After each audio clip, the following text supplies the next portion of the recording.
A fine good morning, good afternoon, good evening, whenever it is that you are going to witness this broadcast. Welcome to the final edition of Burning Down the Far Hill, the championship edition. We've got semi-exciting championship matches to recap, and then I'm going to get some league news in. So I'm hoping everybody is watching this important news in here. So, with that being said, I will get to your championship matches. In the Who Cares Toilet Bowl, Steel Curtain defeats Irish Cop 140 to 103. Very anticlimactic, low scoring. Blah.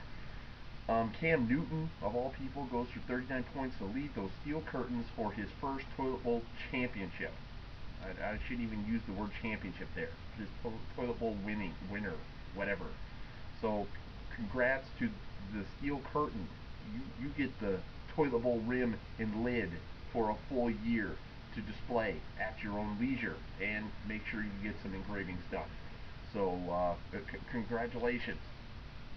And for the coup de grace, the Coke de Gracie, Terre Hotel Medantors defeat Davis Dynasty 226 to 136.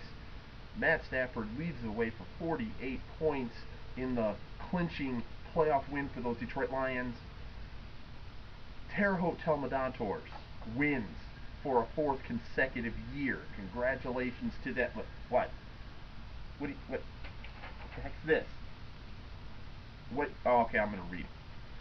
Oh, I've just been passed a note that this is from the Terre Hotel Medantors owner, that he will be airing his championship address in a later date. Oh, no, not a date. It looks like later today. Okay, there it is. I guess your Terre Hotel Medantors will be having a championship address later today. So I guess look for that, whatever that means. So, just the notes in this championship game.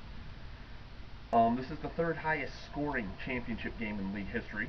This is the fifth highest, or third highest score, as in the 226th, third highest score in championship league, history.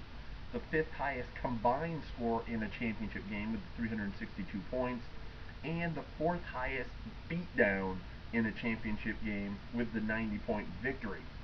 And with that, thus ends the 2010 edition of the Far Hill Fantasy Football League, and we will move to off-season tasks, rituals, things. So, just points of emphasis and things you need to know. We're going to start with the Super Bowl party. We'll be hosted by one taking you down.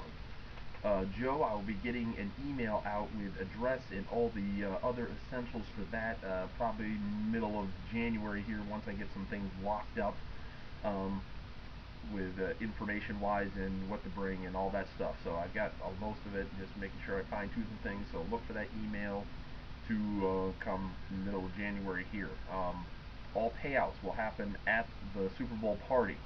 Mr. Steel Curtain, if you want to get the toilet bowl lid and rim in a timely fashion, I suggest you show up for the party. It's just a thought. I know you got things to do and whatnot, but I'd show up. It's usually a fun time, even if you just got to make a cameo. Show up, good time. He'll be hosting that. Moving forward in our schedule, so as we look towards next year, the draft order will be as follows. We were going to start number 1 with John Boy Special People. Number 2 is the monthly plugs, who can change his team name at any point in time at this point, just FYI.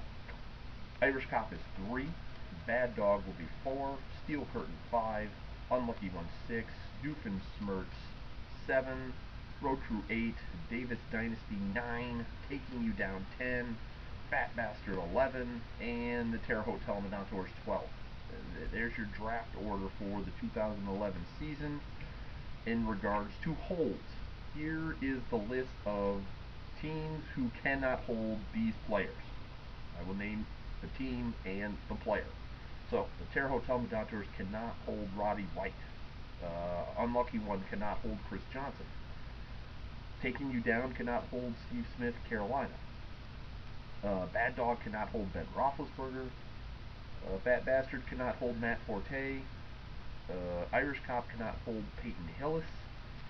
Road Crew cannot hold Larry Fitzgerald. And Davis Dynasty cannot hold LaShawn McCoy. So there is the invalid holds list.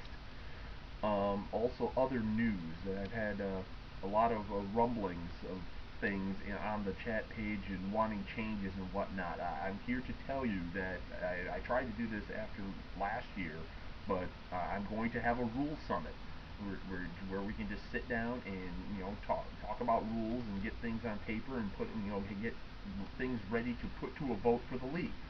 So I fully plan to do that. I'm probably going to schedule it some point in time in March, right in around March Madness time, because usually we're all off, for a day or two or whatever.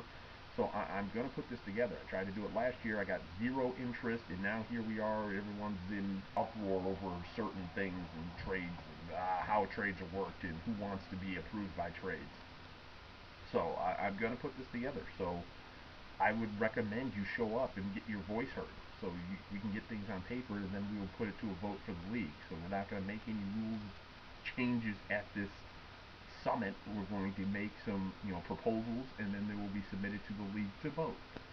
So if you want your voice heard, I'm going to start at the Super Bowl party. I'm bringing back a paper, so I'll start hearing ideas there, and we'll go to the rules summit there, and then we'll put it to a league vote on these proposals.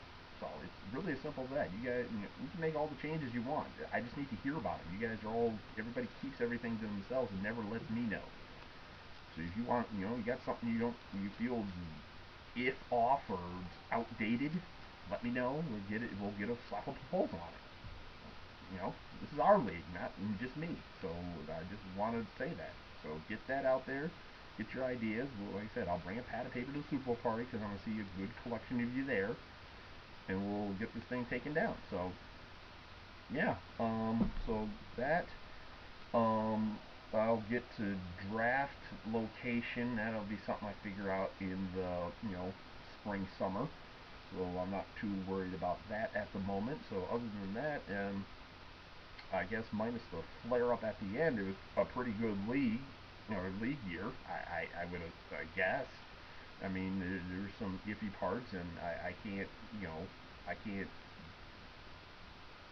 be responsible for people's feelings being hurt because they think trades are unfair because two other people that weren't them agreed to trade. So I can't be responsible for that. That's between the two people that had trades that made the trades. So everybody felt that they got their compensation from the trades. You can't really be responsible for what everybody else thinks of these trades. You can yell at the owners for them because they agreed to it.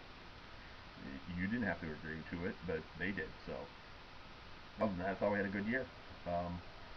And I believe from this, I think I'm pretty much done here. So it's been a good year. We'll do some, I imagine there's going to be some tweaks and changes going into next year. So I'm sure I'll have notices out, and as soon as I get proposals and things in, and we're going to move on and push forward to 2012 and go from there.